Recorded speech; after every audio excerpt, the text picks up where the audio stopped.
Salam warahmatullahi wabarakatuh. Kita buka dengan pantun dulu Bapak Ibu sekalian. Petang-petang memancing ikan. Ikan dikukus sedap rasanya. Selamat datang kami sampaikan. Semoga senang dengan acaranya. Assalamualaikum warahmatullahi wabarakatuh. Waalaikumsalam warahmatullahi wabarakatuh. Pertama-tama marilah kita panjatkan puji syukur kehadirat Allah Subhanahu wa taala karena pada siang hari ini Bapak Ibu sekalian kita masih diberi kesehatan untuk berjumpa baik itu bertatap langsung maupun bertatap layar bagi Bapak Ibu dosen yang mengikuti via online. Dan tak lupa kita panjatkan salawat dan salam kepada Nabi besar kita Nabi Muhammad SAW dengan ucapan Allahumma sholli ala Sayyidina Muhammad wa ala ali Sayyidina Muhammad.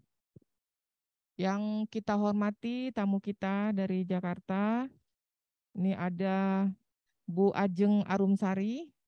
Beliau adalah Direktur Pendanaan Riset dan Inovasi BRIN beserta staf Bu Khadijah Raida. Selamat datang Bu Ajeng di LPPM Universitas Riau. Dan juga yang hadir di sini ada Bu Kaba, Bu Evi, kemudian ada Pak Kasuba, Pak Dedi, dan Bapak Ibu undangan, serta Bapak Ibu penerima pendanaan RIM gelombang kedua. Di sini ada Prof. Amun dan kawan-kawan.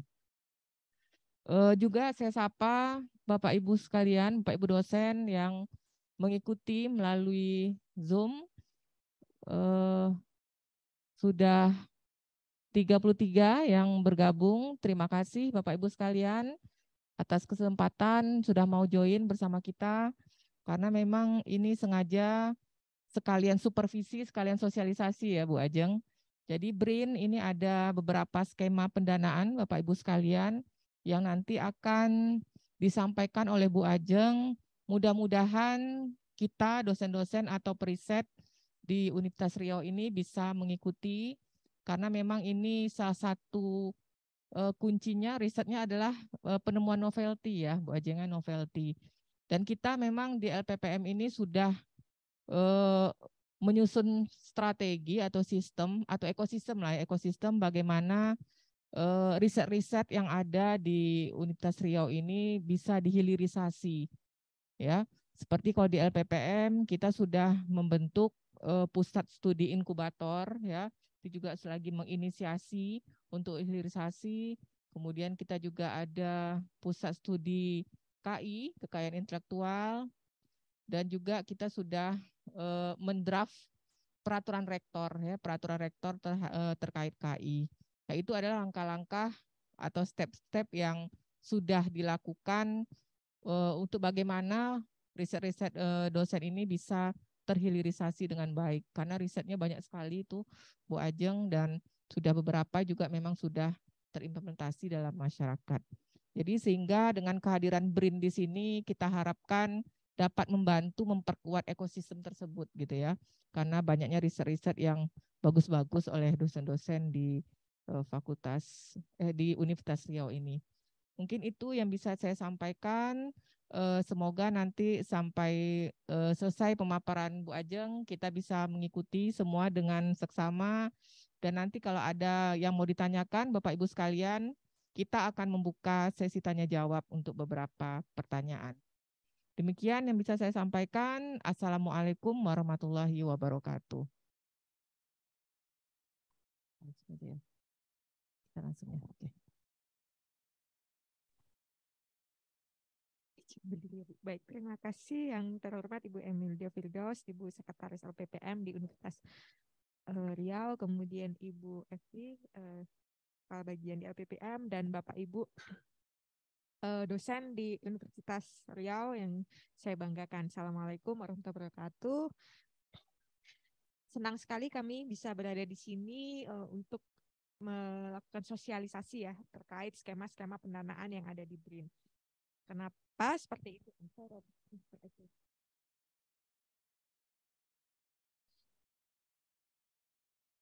karena memang sepertinya banyak skema kami yang belum diketahui oleh Bapak Ibu. Jadi kalau mungkin Bapak Ibu kenal RIM ya, Riset dan Inovasi untuk Indonesia Maju, di mana ada 4 penerima RIM dari universitas ini, tapi sebenarnya kami mempunyai lebih banyak lagi skema-skema. Tentunya harapan kami nanti Bapak Ibu akan berminat untuk submit proposal ke skema kami.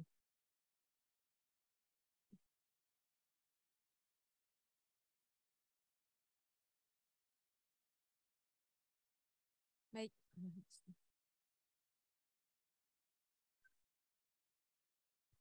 Next. Ya, kalau kita berbicara universitas ya pasti tidak lepas dari Tridharma yang wajib Bapak Ibu lakukan, yaitu terkait di bidang pendidikan, penelitian, dan pengabdian. Jadi sebenarnya peran BRIN pun ada di sini. Bagaimana BRIN bisa mendorong Bapak Ibu terkait di bidang penelitian. Next.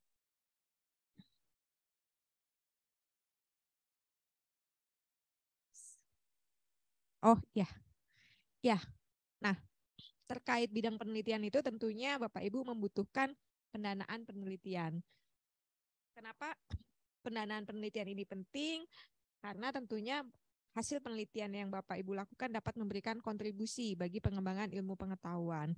Kemudian dari pendanaan penelitian itu Bapak Ibu punya publikasi yang itu akan menunjukkan kompetensi Bapak Ibu terkait riset yang Bapak Ibu lakukan dan tentunya juga dapat menjalin jejaring dalam berkolaborasi. Next.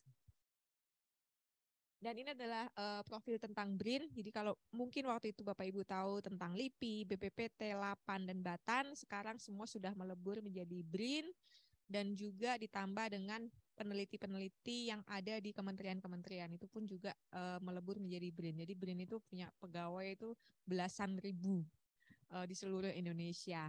Dan BRIN merupakan lembaga pemerintah yang berada di bawah presiden dengan tusinya adalah melaksanakan penelitian, pengembangan, dan penerapan ilmu pengetahuan. Tapi sebenarnya BRIN ini tidak hanya menjadi executing agency atau melakukan penelitian, tapi saat ini BRIN juga memposisikan dirinya sebagai funding agency. Jadi funding agency itu apa? Sebagai lembaga pemberi dana. Dana ini tidak hanya dana riset, tetapi juga dana manajemen talenta, kemudian juga dana terkait pengembangan infrastruktur, dan juga pemanfaatan ipteknya. Next. Nah, ini yang tadi saya sampaikan. Ketika kita berbicara inovasi, tentunya inovasi itu membutuhkan riset. Dan inovasi itu dilakukan berdasarkan kebutuhan pengguna. Untuk jenis kebutuhan risetnya sendiri, di BRIN tidak hanya terkait dengan solusi teknologi ataupun inovasi, tapi juga riset yang terkait dengan kebijakan, karena BRIN juga berkaitan dengan kebijakan pembangunan misalnya atau kebijakan riset. Nah, BRIN sendiri menerapkan sistem open platform. Jadi apa itu sistem open platform? Jadi bagaimana BRIN itu bisa diakses oleh semua pihak.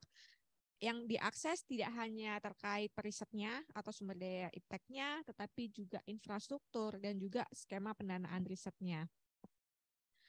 Ini tentunya harapannya adalah kita bisa mengatasi critical mass yang ada saat ini. Jadi dengan adanya kolaborasi dengan misalnya perguruan tinggi, kolaborasi dengan funding agency di luar negeri ataupun universitas di luar negeri dan juga industri, harapannya tentunya kita bisa meningkatkan misalnya entrepreneurship melalui riset. Ini adalah contoh platform terbuka infrastruktur riset. Jadi banyak sekali laboratorium riset di BRIN yang tentunya Bapak Ibu dapat akses.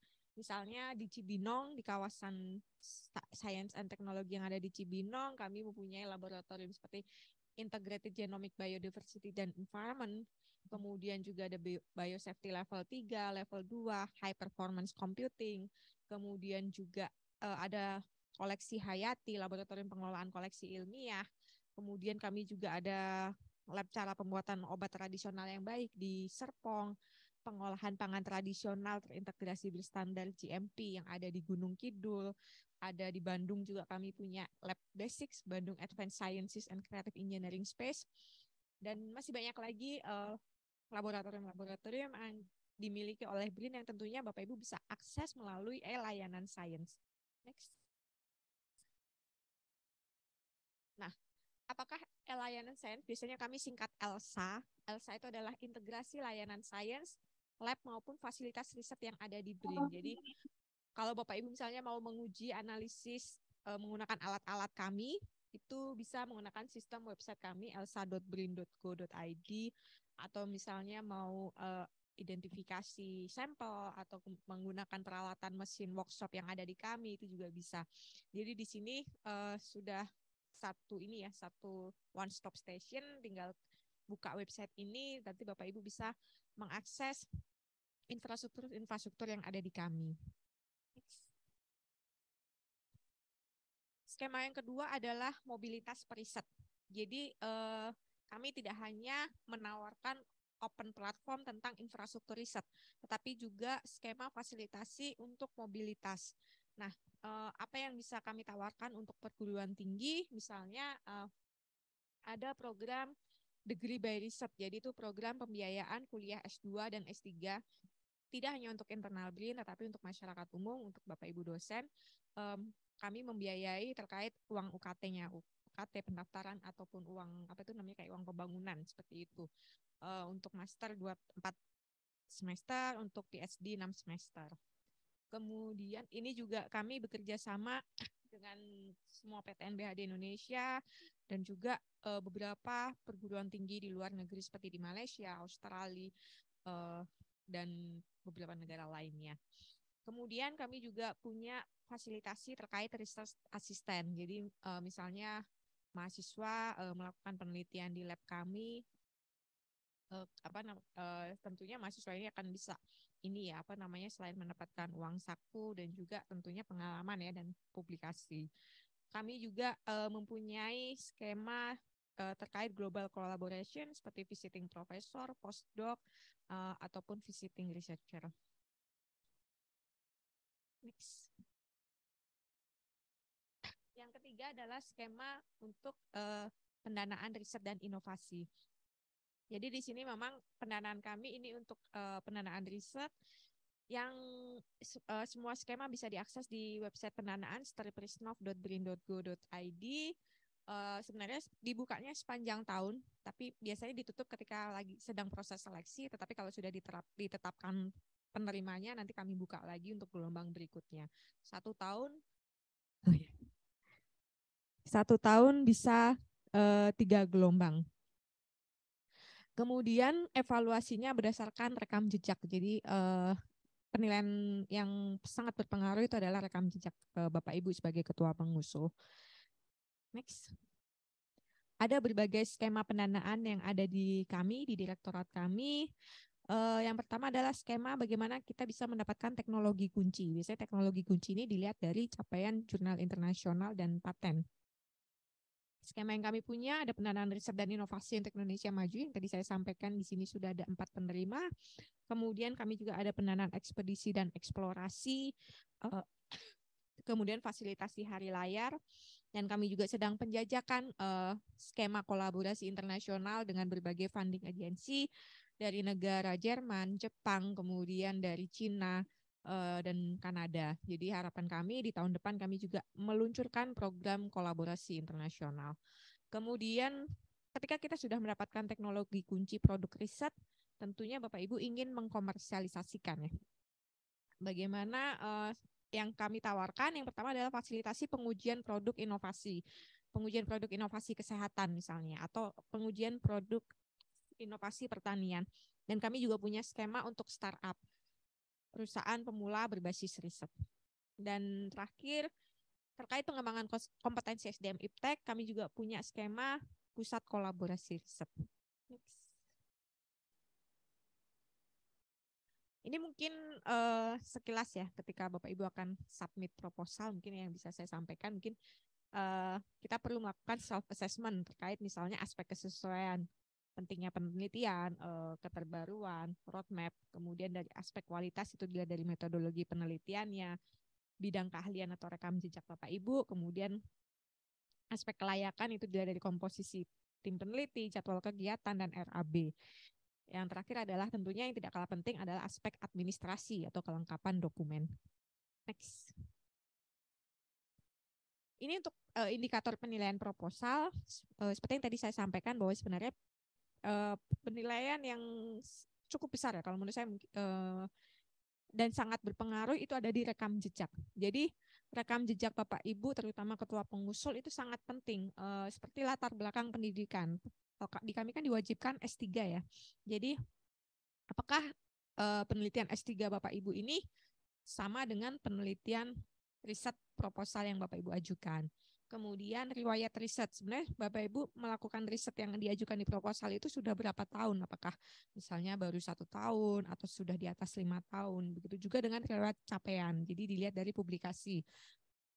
Misalnya jurnal internasional itu biasanya kami lihat dari link Scopus indeks Scopus Bapak Ibu yang Bapak Ibu tampilkan di daftar riwayat hidup di website kami atau di profil Bapak Ibu. Kemudian yang penilaian indikator penilaian berikutnya adalah terkait dengan peta jalan. Jadi bagaimana Bapak Ibu memposisikan riset Bapak Ibu. Sebenarnya misalnya 1-2 tahun sebelumnya Bapak Ibu sudah melakukan riset yang sejenis, ini adalah sudah mendapatkan hasil seperti apa, kemudian apa yang direncanakan di proposal Bapak Ibu dalam misalnya 2-3 tahun, dan kemudian kira-kira di tahun kelima nanti outcome-nya seperti apa. Itu peta jalan. Kemudian nilai strategis, ini dilihat dari kesesuaian riset nasional, target capaian Bapak Ibu, targetnya jurnal internasional, paten, dan luarannya itu. Jadi tentunya semakin ketika Bapak Ibu bisa menjanjikan target luaran yang banyak, tentunya poinnya akan lebih besar, dan juga target itu sebaiknya dicapai di tahun pertama. Jadi tahun pertama memang sudah Bapak Ibu tulis misalnya accepted jurnal internasional. Jadi tidak menulis hanya submit misalnya, karena itu sangat berpengaruh dalam penilaian. Next. Ini mungkin kendala-kendala yang Bapak Ibu bisa temukan ketika seleksi proposal. Jadi biasanya kami melihat dari sisi administrasi itu seperti Bapak Ibu hanya mendaftar tidak mengunggah proposal. Jadi di sistem kami itu Bapak Ibu bisa klik submit ketika seluruh anggota sudah menyetujui adanya proposal itu. Nah, terkadang Bapak Ibu anggotanya ini ada yang misal Bapak Ibu punya anggota 5. Bapak Ibu sebutkan di website, kemudian Bapak Ibu sudah upload proposal, tapi ternyata salah satu dari 5 tadi belum klik setuju. Nah, itu Bapak Ibu tidak bisa lanjut untuk submit proposal. Kemudian misalnya lembar pengesahan belum ditandatangani pejabat terkait, atau belum dicap, atau tidak menggunakan tanda tangan basah, tapi hanya scan. Kemudian juga misalnya format proposal tidak mengikuti panduan. Untuk substansi tentunya yang menjadi penilaian adalah misalnya keterbaruan seperti apa, roadmap-nya jelas atau tidak, targetnya seperti apa, RAB-nya layak atau tidak. Nah, itu menjadi penilaian di bagian substansi. Next. Ini adalah contoh kesalahan administrasi yang mungkin Bapak Ibu bisa perhatikan. Misalnya di yang bagian atas ya, itu tertulis di lembar pengesahan dia pendanaannya mengajukan 3 tahun. Tahun 2022, 2023, 2024. Tetapi ternyata di bukti dukung di lampirannya anggaran yang diajukan hanya 1 tahun. Jadi tidak sinkron ya antara data di lembar pengesahan dengan bukti dukungnya.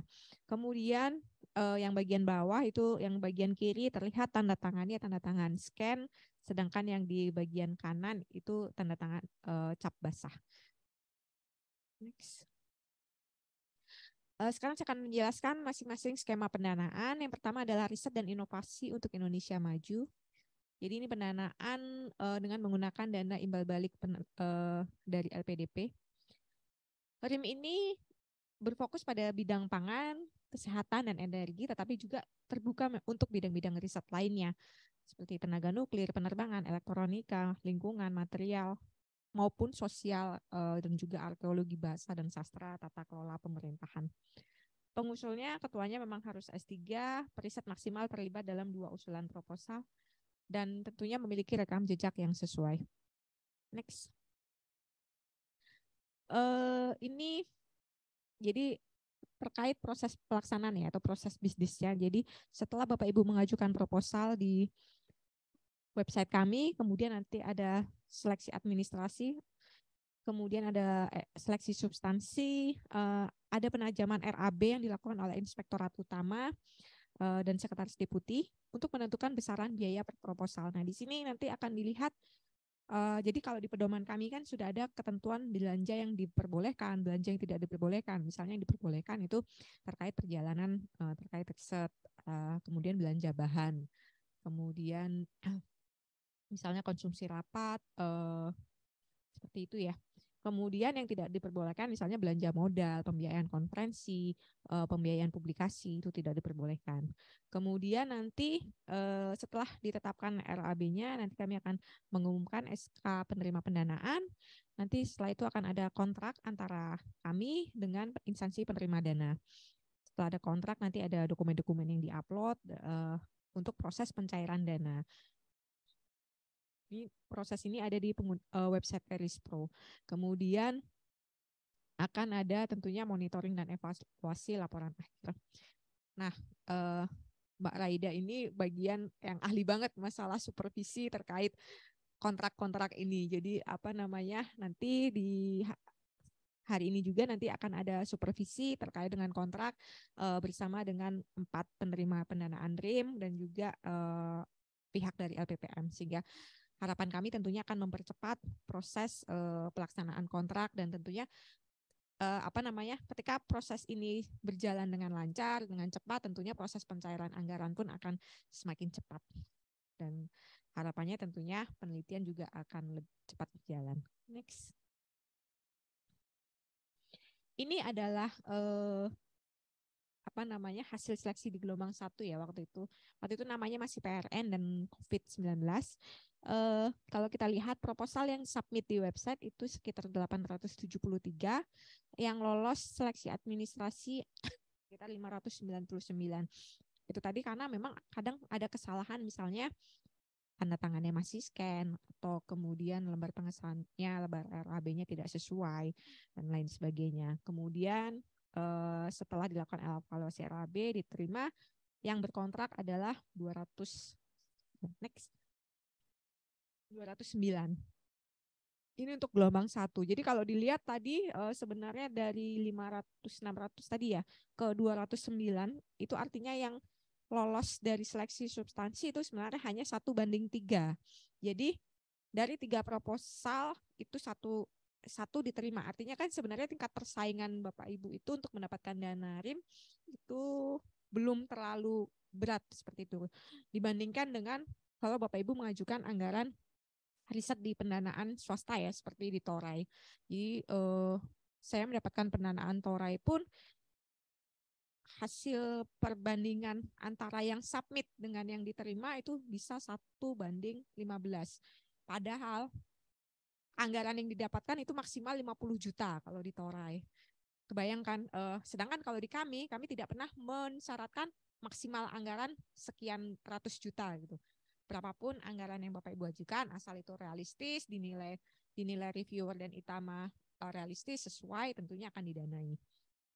Next. Kemudian untuk gelombang kedua itu juga sama. Dari yang lolos seleksi administrasi 566, kemudian ikut di seleksi substansi, yang diterima adalah 218 judul.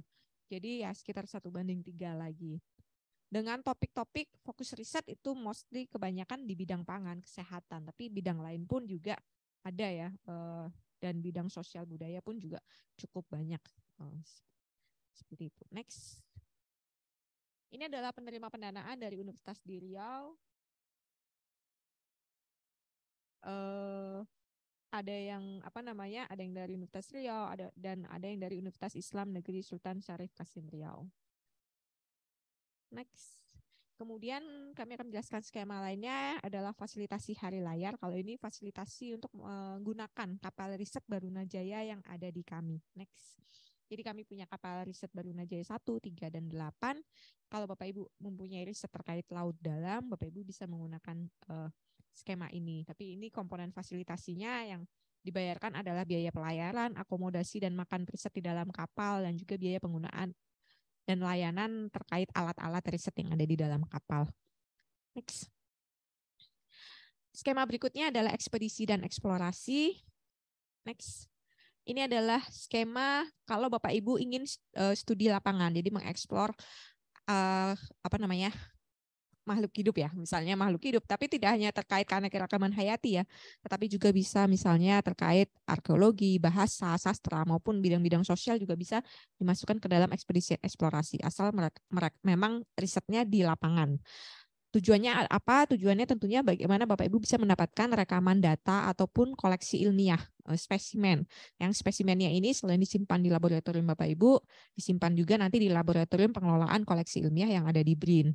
Harapannya semua orang dapat mengakses menggunakan sampel itu, sehingga nanti kebermanfaatan dari spesimen itu akan lebih terasa karena bisa dimanfaatkan oleh banyak orang. Kalau yang ini anggarannya digunakan untuk perjalanan dinas ke lapangan, dengan uang hariannya 70% dari SPM tahun berjalan. Kemudian bisa untuk biaya sewa seperti misalnya perahu atau alat-alat yang memang digunakan untuk proses pengambilan sampel di lapangan. Kemudian juga ada biaya untuk tenaga lapangan dan juga jasa pengiriman sampel. Next. Kalau saya resume di gelombang kedua ini juga dari 216 proposal di seleksi administrasi, 85 proposal yang diterima. Artinya juga lagi-lagi di kisaran 1:3 untuk proposal yang diterima. Next. Fasilitasi berikutnya adalah pusat kolaborasi riset. Pusat kolaborasi riset ini adalah fasilitasi untuk pusat riset yang menjadi wadah pusat kolaborasi yang harapannya nanti bisa bersifat internasional, topik bidangnya spesifik, dan juga mendapatkan hasil output yang standarnya tinggi. Next. Jadi tujuannya adalah bagaimana kita bisa meningkatkan kemampuan adaptasi kelembagaan riset, meningkatkan critical mass yang ada di BRIN maupun yang ada di perguruan tinggi, dan juga bisa saling melengkapi, dan Bapak Ibu yang di perguruan tinggi juga bisa memanfaatkan fasilitasi infrastruktur yang ada di kami. Sehingga nantinya pusat kolaborasi riset ini akan menjadi pusat riset yang menciptakan sumber daya iptek yang unggul dan juga bisa menjadi pengungkit dampak ekonomi secara langsung. Next. Ada 2 tipe di sini. Yang tipe pertama adalah PKR untuk ilmu pengetahuan dan teknologi. Jadi ini kolaborasi antara pusat riset yang ada di BRIN dengan universitas. Sedangkan tipe 2 ini pusat kolaborasi riset industri, ini adalah PKR tipe 1 ditambah dengan keterlibatan pihak industri. Karena industri ini kan terkadang punya permasalahan ya terkait research and development-nya dan membutuhkan masukan, membutuhkan riset-riset atau produk riset yang ada di perguruan tinggi ataupun di BRIN. Next. Indikator kinerja PKR ini kami melihatnya dari output seperti capaian dalam 1 tahun itu kami berharap ada lebih dari 5 publikasi di jurnal internasional, kemudian lebih dari 2 publikasi internasional lainnya seperti buku, lebih dari 3 mahasiswa S3 yang dibimbing, kemudian lebih dari 2 produk teknologi atau prototipe, dan lebih dari 4 hak kekayaan intelektual. Next.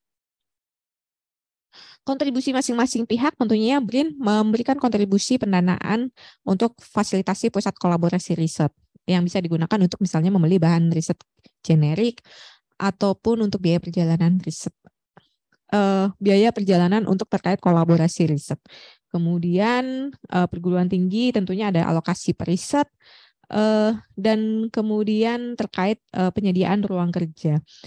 Kami sendiri juga nantinya menyediakan ELSA Point. Jadi kalau yang tadi saya sudah jelaskan ELSA tadi ya tentang infrastruktur ya, penggunaan infrastruktur riset. Nah, S3 yang lulusan S3 yang menjadi tim PKR dari perguruan tinggi ini nanti masing-masing akan mendapatkan saldo ELSA Point 20 juta. Senilai 20 juta ini bisa dimanfaatkan untuk misalnya karakterisasi sampel menggunakan alat-alat yang ada di BRIN. Jadi kalau misalnya satu PKR ini ternyata anggota tim PKR-nya yang lulusan S3 itu ada 10 orang gitu ya. Jadi 10 orang dikali 20 juta itu sudah 200 juta yang bisa Bapak Ibu manfaatkan untuk menggunakan infrastruktur yang ada di BRIN. Kemudian terkait mitra industri, tentunya kami berharap mitra industri tidak hanya membawa masalah saja ya, tetapi juga bisa menyediakan bahan atau menyediakan workshop yang bisa digunakan Bapak Ibu untuk implementasi hasil riset. Next. Ini adalah penerima fasilitasi PKR gelombang 1. Jadi topiknya sangat bervariatif, walaupun itu spesifik ya. Misalnya tentang biosensor, biodevice, atau ke kosmetik, biofilm, kemudian biomaterial dari kelautan, biomasa dan biorefinery, ada metabolit nasional juga. Universitasnya kalau di gelombang 1 mostly universitas negeri semuanya, ada 1 yang dari luar Pulau Jawa. Next, di gelombang kedua ada 9 PKR, ada 1 yang dari swasta, Universitas Katolik Widya Mandala Surabaya. Kemudian juga yang dari luar Jawa ada Universitas Patimura dan Universitas Andalas. Ini juga PKR-nya topiknya bervariasi juga, ada teori graf, perancah biomedis, ekosistem perairan, nanoselulosa, teknologi kuantum, radiofarmaka, industri nirlimbah berkelanjutan, timah, dan material maju untuk energi. Jadi kalau misalnya Bapak Ibu misal PKR terkait topik pertanian mungkin ya, kalau yang di sini misalnya bidang unggulannya seperti itu atau topik apapun juga silahkan berkolaborasi dengan kami. Kami punya 12 organisasi riset, 85 pusat riset yang ada di BRIN ini. Dan Bapak Ibu bisa berkolaborasi tentunya dengan 85 pusat riset tersebut. Next. Skema berikutnya adalah perusahaan pemula berbasis riset. Jadi ini adalah program pendanaan untuk perusahaan. Jadi perusahaan pemula. Jadi yang apply ke sini pun perusahaan pemula. Yang misalnya usianya maksimal 3 tahun dan tentunya omsetnya yang belum miliaran ya, yang masih dikategorikan perusahaan pemula. Harapannya apa? Tentunya harapannya adalah perusahaan pemula ini bisa mendatangkan keuntungan dan berkelanjutan. Kenapa dinamakan perusahaan pemula berbasis riset? Karena kami mencaratkan perusahaan pemula ini produknya adalah menggunakan hasil riset baik yang ada di BRIN maupun hasil riset dari masyarakat ataupun perguruan tinggi. Proses bisnisnya seperti yang terlihat di gambar bagian sebelah kanan. Jadi setelah ada seleksi administrasi substansi, nanti si perusahaan pemula ini yang nilainya di atas passing grade akan dipanggil untuk presentasi penajaman substansi. Nanti setelah ditentukan kandidat penerimanya, mereka akan menjalankan proses tahapan pra-inkubasi. Jadi pra-inkubasi ini nanti mereka akan mendapatkan coaching dan mentoring. Kalau lulus nanti mereka bisa mengajukan review, mengajukan rencana anggaran. Setelah direview nanti kami tetapkan untuk anggarannya dicairkan. Dan juga perusahaan pemula ini akan menjalankan tahap inkubasi dan pasca inkubasi. Next. Peserta yang terpilih tadi mentoring, kemudian lulus mentoring akan mendapatkan pendanaan 300 juta rupiah per tahun selama maksimal 2 tahun. Next.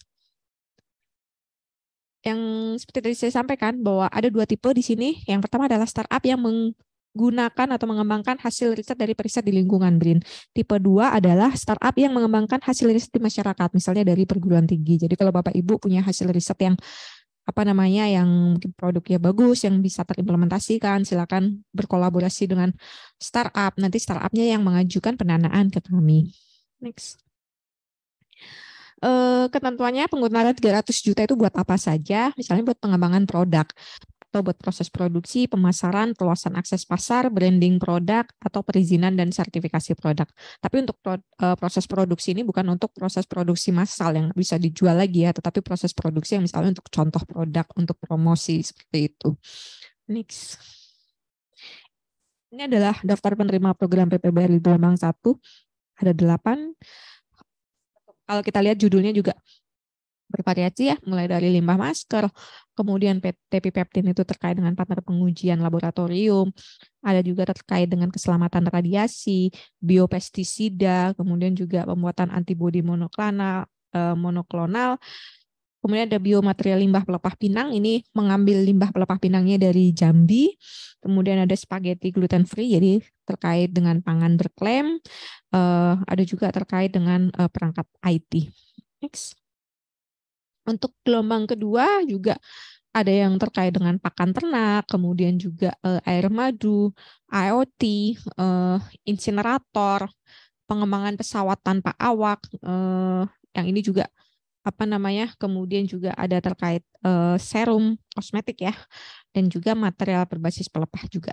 Next. Skema berikutnya adalah pengujian produk inovasi kesehatan.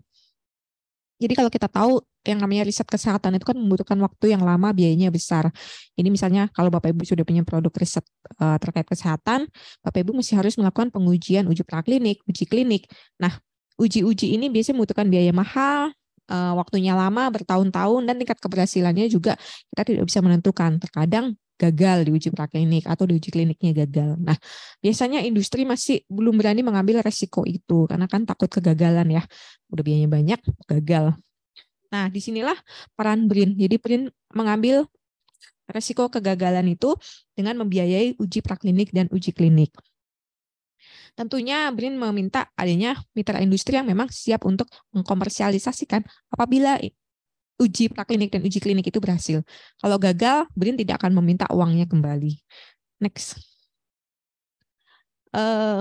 Program ini, fasilitasi ini dilakukan untuk melaksanakan kegiatan uji praklinik dan uji klinik. Jadi pembiayaannya pun dibayarkan kepada CRO yang akan melakukan uji praklinik dan uji klinik. Objek yang dapat difasilitasi adalah obat, fitofarmaka, vaksin, dan alat kesehatan. Next. Ini jadi tadinya seperti saya sampaikan bahwa nanti yang melakukan pengujian adalah CRO. Next. Di sini kami membutuhkan peran mitra industri dan kami ada masa legalisasi kemitraan industri untuk memastikan bahwa industri itu bersedia mendaftarkan uji klinik, kemudian memiliki GMP, kemudian bersedia menyediakan bahan produksi untuk uji pengujian, bersedia melakukan pengurusan izin edar dan lain sebagainya. Ada 7 poin yang harus tertuang dalam perjanjian kerjasama. Next. Ini adalah kandidat penerima PPK di gelombang 1, ada terkait implan tulang, ventilator, dan juga terkait ekstrak kayu secang. Next. Berikutnya adalah pengujian produk inovasi pertanian. Ini sama, mirip, tetapi ini untuk produk pertanian seperti varietas unggul, pakan ternak, pakan ikan, pupuk, pestisida, rumpun galur ternak, obat, vaksin hewan, dan juga benih ikan. Next. Di sini juga sama, kami mewajibkan untuk pengusul mempunyai mitra industri, karena mitra industri inilah nanti yang akan mengkomersialisasikan produk Bapak Ibu yang sudah berhasil di pengujian. Next. Ini website kami, tampilannya misalnya seperti ini, nanti ada Bapak Ibu bisa cek sendiri, nanti silakan pilih skema-skema mana yang sedang dibuka pembukaannya, Bapak Ibu bisa mendaftar, di situ juga sudah tertera terkait petunjuk teknisnya, Bapak Ibu download juga template proposalnya supaya tidak salah. Bapak Ibu tentunya mendaftar dulu ya di akun itu, kemudian kalau sekarang memang belum ada yang pembukaan, tapi harapan kami nanti di bulan Februari insya Allah akan banyak sekali skema-skema yang akan dibuka. Jadi besar harapan kami untuk menerima Bapak Ibu untuk submit proposal ke kami, dan semakin banyak lagi skema proposal yang diterima dari Universitas Riau ini. Terima kasih. Wassalamualaikum warahmatullahi wabarakatuh.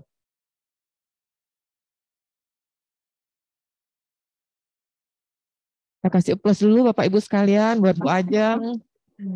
Terima kasih atas pemaparannya. Jadi tadi secara sekilas Bapak Ibu sekalian, Bu Ajeng sudah memaparkan kepada kita semua bahwa di BRIN itu ada 7 skema riset yang kita bisa masuk sesuai dengan kompetensi kita masing-masing. Itu yang pertama ada PRN PRN BRIN tahun 2022 sampai 2024. Skema yang kedua pendanaan perusahaan pemula berbasis riset, ini yang untuk startup.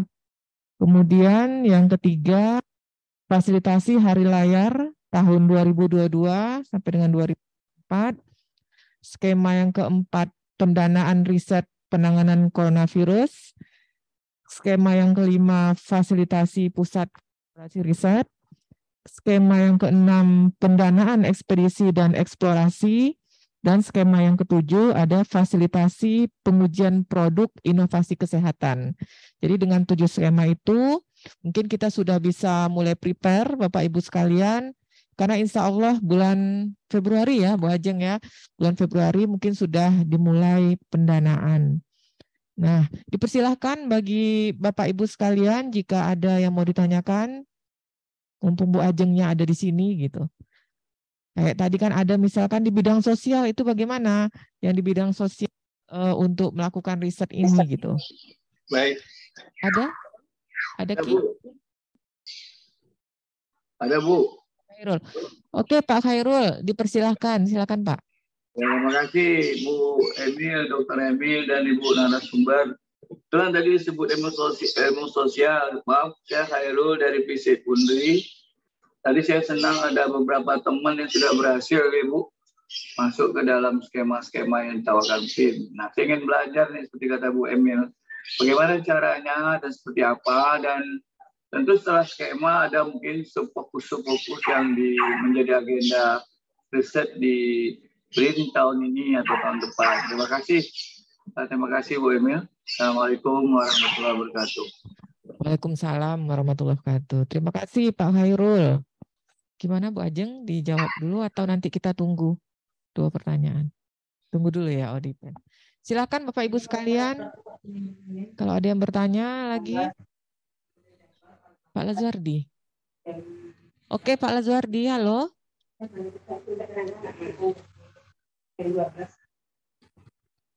Ya silakan Pak Lazuardi. Halo. Ya silakan Pak.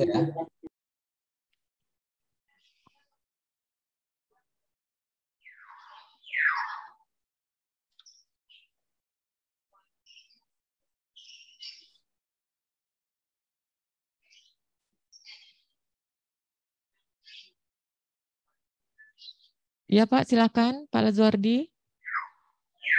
Terima kasih Bu. Ya. Ada 2 pertanyaan. Yang pertama, apakah kalau misalnya kita mengajukan proposal ini harus memiliki kolaborator di BRIN ya? Yang pertama. Yang kedua, bagaimana pelaporannya? Maksudnya pelaporannya ini, kalau kita lihat beberapa pendanaan seperti bersumber dari, katakanlah contoh ya, LPDP itu 3 bulan habis belajar akunting aja kita. Nah itu menyita waktu. Kira-kira bagaimana pelaporan keuangannya nanti? Yang ketiga, apakah penelitian ini harus ada dilakukan di, katakanlah di kolaborator kita di BRIN? Atau sebagai syarat ya, seperti itu.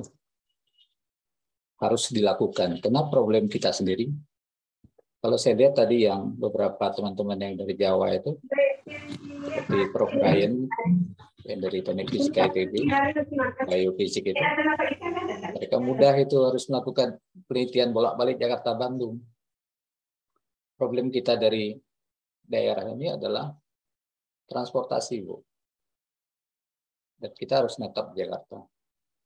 Atau misalnya dilakukan di Puspitek Serpong. Nah, maksud saya itu berapa persen bagian itu harus dilakukan di BRIN, atau katakanlah di pusat-pusat riset yang sudah ditetapkan untuk penelitian ini. Oh ya, TORA itu memang kecil dananya, tapi gengsinya tinggi itu. Sebagai info ya. Terima kasih, Bu. Baik, terima kasih Pak Lazuardi. Kita kasih kesempatan 1 pertanyaan lagi bagi Bapak Ibu sekalian.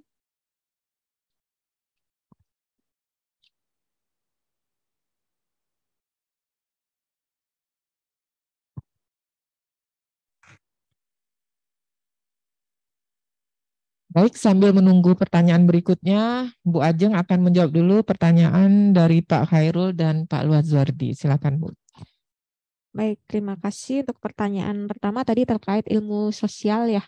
Jadi seperti yang tadi saya sampaikan, ilmu sosial pun difasilitasi skema pendananya di kami ini. Ini untuk yang gelombang 1 ya. Saya punya datanya gelombang 1, untuk yang gelombang 2 saya belum merekap. Jadi kalau kita lihat di sini ada banyak sekali tema-tema sosial di sini, misalnya terkait dengan analisa keinovatifan, kegagalan bisnis terkait koperasi dan startup, kemudian juga terkait dengan Floating Heritage Festival, jadi lebih ke bidang seni ya, terkait topik bidang seni, kemudian juga terkait dengan industri kreatif, Ada juga terkait dengan bahasa ya, tradisi lisan carta pantun di suatu daerah. Kemudian juga ada terkait misalnya adat istiadat kalau di sini. Kemudian juga ada terkait desentralisasi otonomi daerah ya. Jadi ini mungkin lebih ke tata kelola pemerintahan.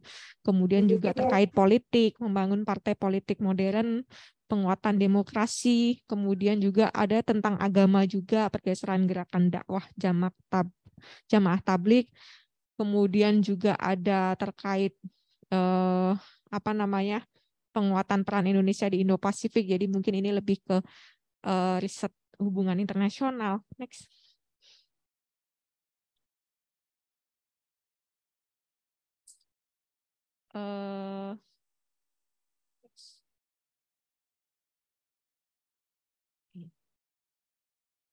Nah, kemudian juga ada misalnya tentang tata kelola sumber daya alam dan lingkungan dihubungkan dengan ini ya, integritas antar lembaganya.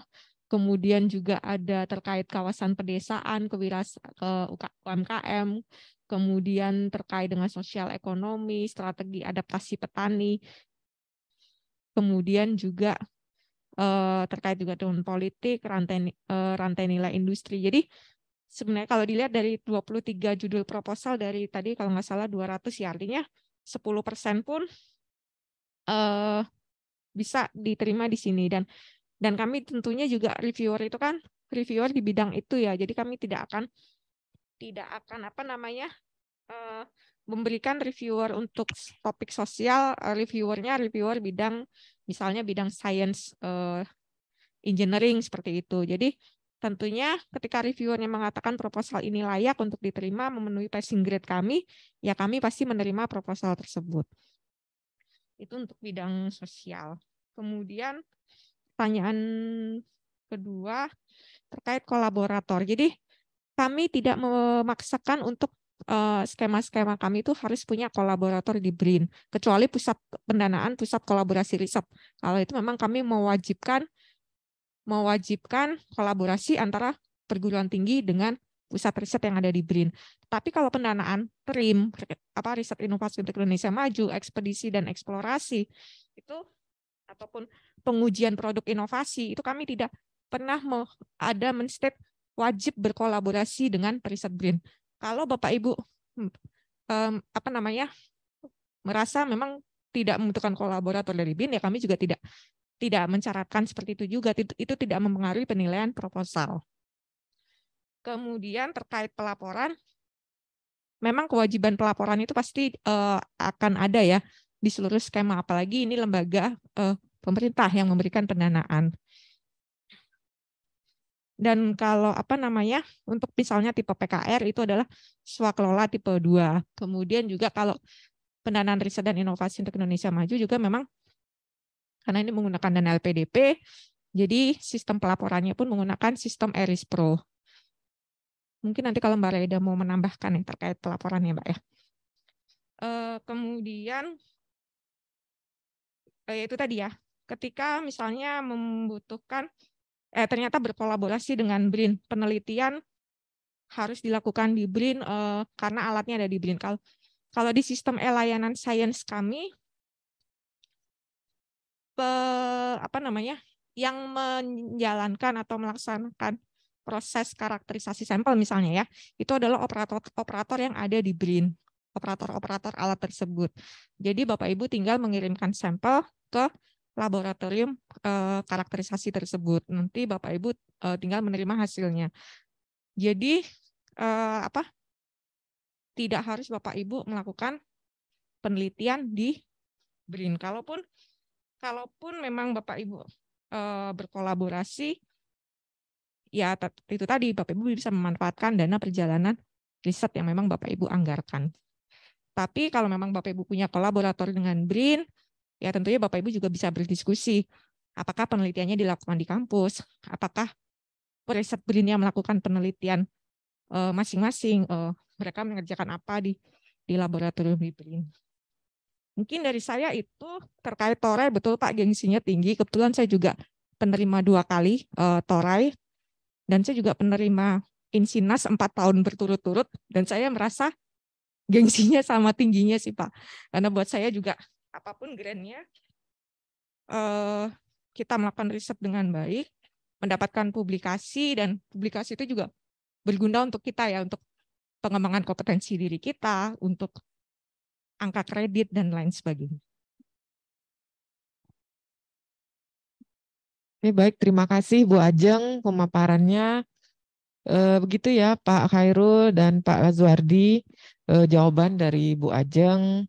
Kalau tadi dari pertanyaannya Pak Khairul, apakah bidang sosial, sama sih dengan pertanyaan saya, karena saya juga di bidang sosial, khususnya bidang hukum, Bu Ajeng.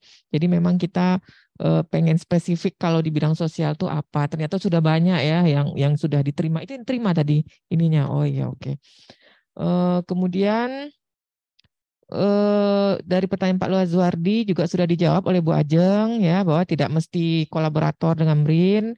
Kemudian proses pelaporannya, karena ini join dengan LPDP ya, jadi memang sistem pelaporannya ya melalui ERIS Pro.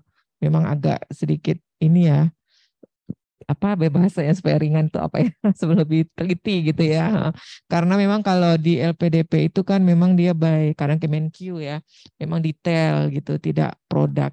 Nah, belum ada ya kesamaan itu ya dari Kemendikbud dengan Kemenq. Kalau riset itu memang harus luaran saja, jadi tidak diminta pertanggungjawaban.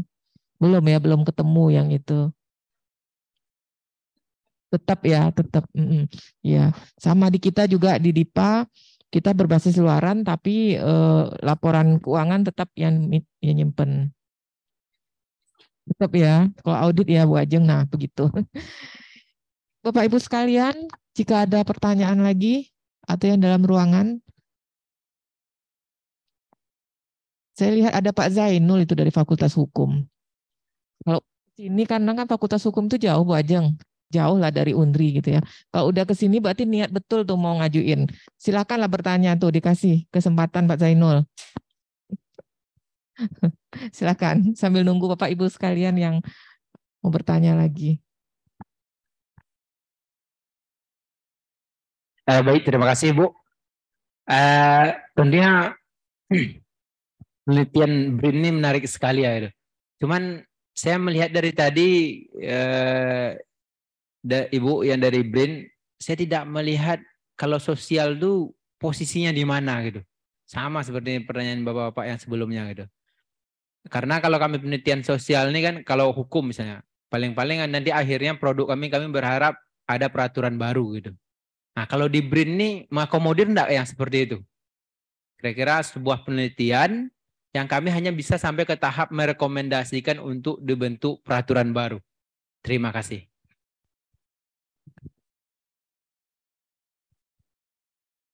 Baik, kalau di pendanaan kami memang mostly untuk misalnya riset dan inovasi untuk Indonesia Maju itu targetnya adalah jurnal internasional seperti itu. Jadi tidak apa namanya itu tadi tuntut target outputnya adalah jurnal internasional.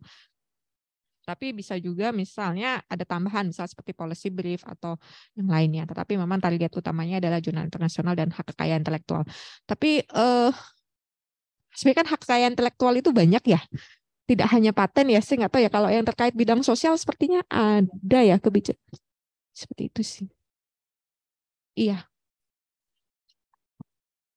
Berarti Bu Ajeng kalau bagian sosial itu di skema yang pertama ya, yang PRN itu. Riset dan inovasi untuk Indonesia Maju. Tapi di tahun depan kami sedang membuka, jadi kan tadi kami jelaskan ekspedisi dan eksplorasi ya Bu ya.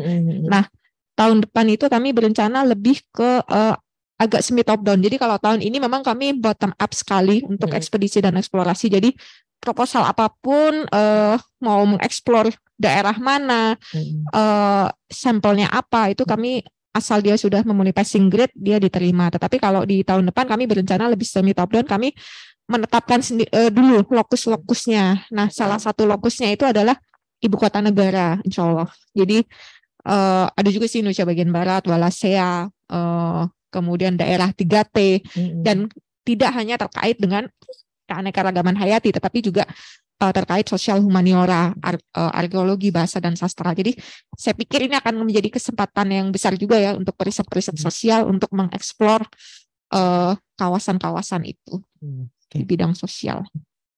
Artinya tidak tertutup kemungkinan di bidang sosial.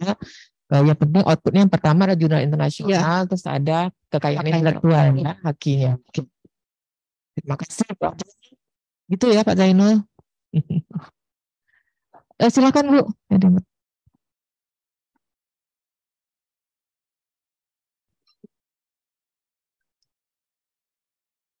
Assalamualaikum warahmatullahi wabarakatuh. Sebelumnya terima kasih kepada Bu Ajeng sudah memberikan pencerahan terkait tentang skim BRIN ini, penelitian dari BRIN. Nah, saya ingin bertanya, tadi kalau tidak salah itu ada disebutkan kolaborasi riset dengan BRIN. Jadi kami dari perguruan tinggi bisa berkolaborasi dengan teman-teman yang ada di BRIN. Nah, pertanyaan saya, untuk kolaborasi itu yang nantinya akan menjadi ketua tim, itu dari perguruan tinggi atau dari BRIN? Kemudian, kalau tadi saya tidak salah dengar kan persyaratannya itu S3 gitu ya Mbak. Nah, apakah itu berlaku juga untuk penelitian yang kolaborasi ini? Kira-kira gambaran detailnya untuk penelitian kolaborasi ini seperti apa? Itu saja, terima kasih. Baik, terima kasih. Untuk pusat kolaborasi riset ini, ketua pengusulnya dari perguruan tinggi. Jadi bukan dari pusat riset yang ada di BRIN. Syarat utamanya adalah si dari perguruan tinggi tersebut minimal 5 S3. Walaupun ada S2 nggak apa-apa, tapi minimal 5 S3 itu terpenuhi.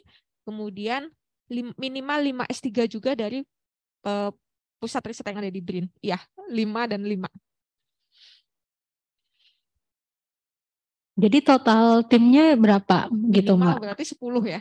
Oh, jadi 5 dari perguruan tinggi, 5 dari BRIN, kemudian yang S3-nya? 5 tadi. Oh. Minimal 5 S3 dari perguruan tinggi, minimal 5 S3 dari pusat riset yang ada di BRIN. Berat ya. Tapi memang karena tuntutan outputnya sangat tinggi juga. Jadi kami dari tadi 15 pusat kolaborasi riset yang sudah kami terima itu, saya rasa hebat-hebat sekali ya. Apa namanya? Saya pikir juga awalnya kan berat banget ya, mereka kita tuntut dalam waktu kurang dari 1 tahun gitu ya, harus lebih dari 5 jurnal global gitu ya. Tapi mostly tercapai gitu. Saya juga kagum dan banyak sekali malah yang sebagian besar itu Q1, Q2 gitu. Karena saya pikir memang talenta-talenta ini juga sih ya, apa namanya, dari dosen-dosen itu juga sepertinya yang memang ini juga sih sangat bagus juga untuk capaiannya seperti itu.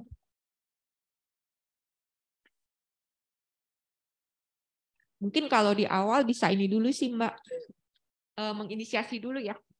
Jadi apa namanya, mulai penjajakan dulu dengan kira-kira topik risetnya apa, dengan pusat riset di BRIN-nya apa, dicari yang kesesuaian, terus mungkin riset bersama, atau bisa juga sih sebenarnya kalau di tahun pertama mungkin riset masing-masing dulu ya, tapi nanti publikasinya diklaim bersama seperti itu.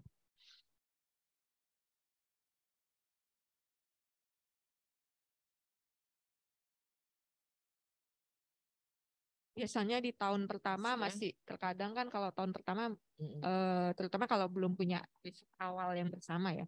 Ya biasa, atau misalnya sedang lagi masa proses under review kemudian dapat komen, nanti partnernya ikutan memberikan komen lalu memasukkan namanya. Baik, bagaimana Bapak Ibu sekalian? Ada lagi yang mau ditanyakan? Yang di Zoom, Bapak Ibu sekalian yang mengikuti via Zoom. Tadi ada Profil Yatra kalau nggak salah, Ketua Reviewer. Masih bergabung nggak? Apa? Ki? Profeli masih bergabung? Masih Bu, masih. Prof Feli, ada yang mau disampaikan, Prof Feli? Oh boleh dikit. Makasih Bu Ajeng.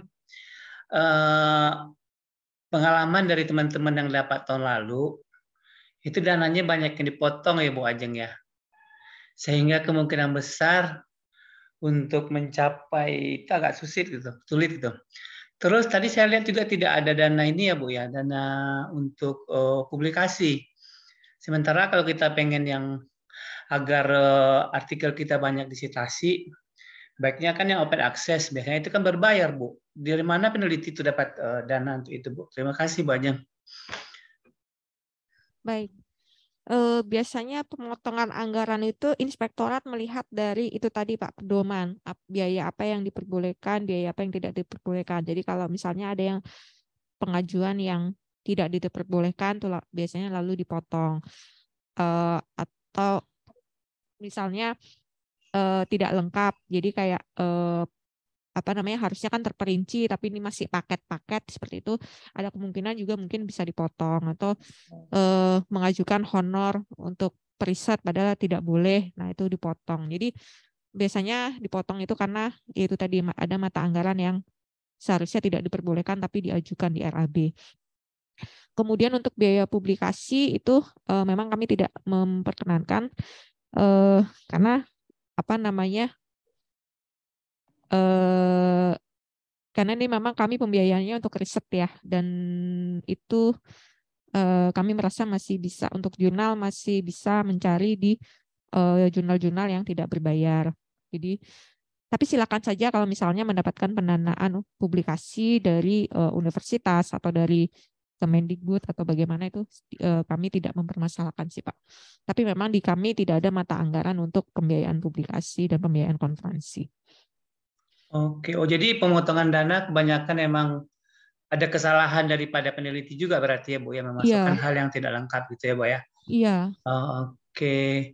Kemudian pada artikel kita, wajib nggak kita menuliskan kontrak di situ? Misalnya kan kalau kita misalnya dana penelitiannya dari BRIN, sementara kita dana publikasinya mungkin kita dapat dari fakultas atau universitas, apakah di acknowledgement-nya wajib kita menuliskan dana BRIN tersebut atau tidak? Kalau saya sih biasanya menuliskan acknowledgement semua sumber pendanaan, saya tuliskan semua sih Pak. Tapi boleh nggak gitu ya? Iya. Masalahnya kemarin itu kita baru, saya kebetulan juga reviewer dari BRIN juga, reviewer dari DRTPM juga, nggak boleh katanya Bu, dua itu Bu, di DRTPM nggak bakal mengizinkan kita double acknowledgement gitu, pendanaannya itu gitu. Sebentar, Mbak Raida, kalau di kontrak dengan LPDP itu, kontrak saya dengan misalnya dengan instansi, saya mewajibkan acknowledgement ini nggak sih di paper? Di pedoman ada nggak kewajiban untuk acknowledgement di paper? Di publikasi harus memberi dana. Sebentar ya Pak, kami cek dulu di pedoman ya Pak ya. Oh iya Bu. Ini kalau di DRTPM wajib Bu, kalau nggak kita bisa nggak diperpanjang tahun depannya.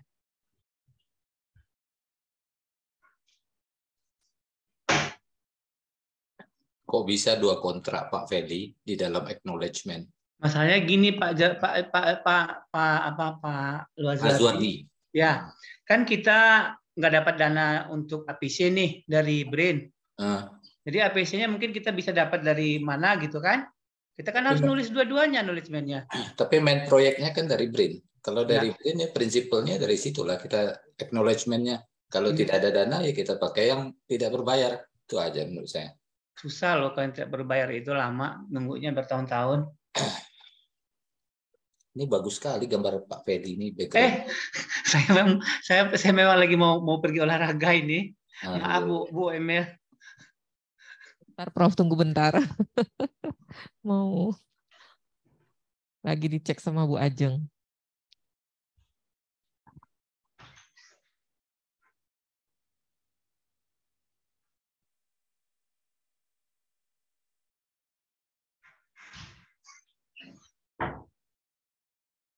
Ya maksudnya maaf saya nggak pakai baju lengkap, tidak pakai baju olahraga, mau pergi gitu.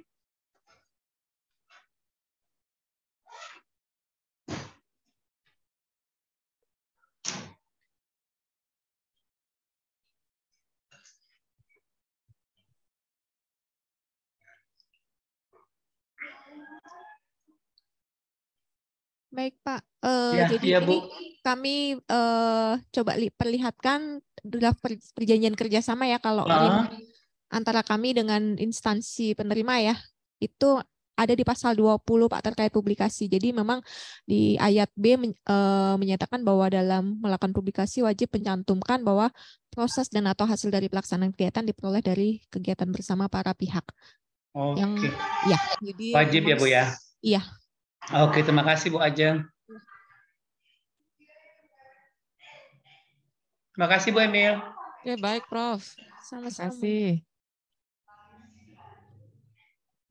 Prof Amun ada yang mau ditanyakan?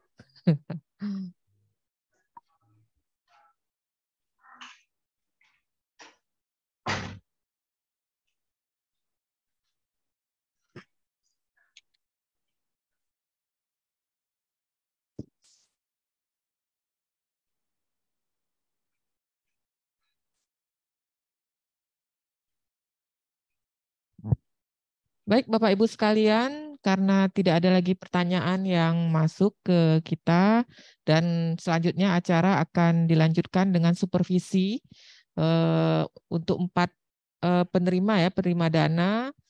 Pada siang hari ini itu ada Pak Amun, Pak Awid Idrus, Bu Rahmi, dan Bu Rahmawati. Maka sesi pertama dari acara kita pada siang hari ini kita tutup. Terima kasih perhatiannya Bapak Ibu sekalian.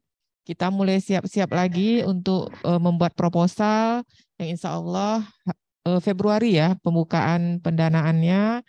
Dan untuk pertanyaan-pertanyaan berikutnya kalau masih bisa ya Bu ya via WA masih bisa dengan Bu Ajeng. Nanti akan kita share nomor kontak Bu Ajeng. Terima kasih Bapak Ibu sekalian.